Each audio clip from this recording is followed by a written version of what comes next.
भाई देख एटा बॉम्बे रे जन चाइनीज राइस देजी 100 टका भी नुह 80 टका है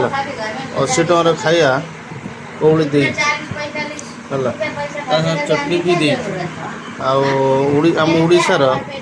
ओडार आम खाऊ 100 टका राइस गोटे बाटर बल भी होनी से राजनीति हिसाब से ना कौन आम बिरियानी बिकुचु चाइनीज बिकुचु छेड़िकिया कहते ना कई मानक कहुए मुझे भाषा यूज करा था ना मजबूर यूज कर कारण मुझे जो भुवनेश्वर प्रथम 7-8 वर्ष पर खायापी जाइली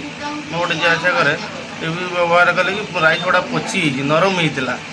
से भिडटा मुझे पोस्ट करी तब ये जो बर्तमान खाऊ से भी ये महंगा से बेसी दाम अच्छे है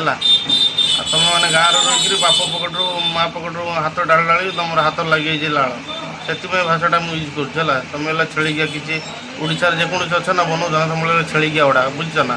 तेणु आम भी ये जगह खाऊ से भड़ा देकर सब किसी किणिक बाहर विदेश भी 100 टकर खाद्य नुहे कम से कम 2 जन खाइबे से जिनस ओडार अधे जिन पक भी ना चाइनीज हो कि बिरियानी हो कि अन्य जिनस ना ठकामी आ गुंडा कर दी है छेड़िया केते जन अच्छा समस्त नुहति रही जय जगन्नाथ।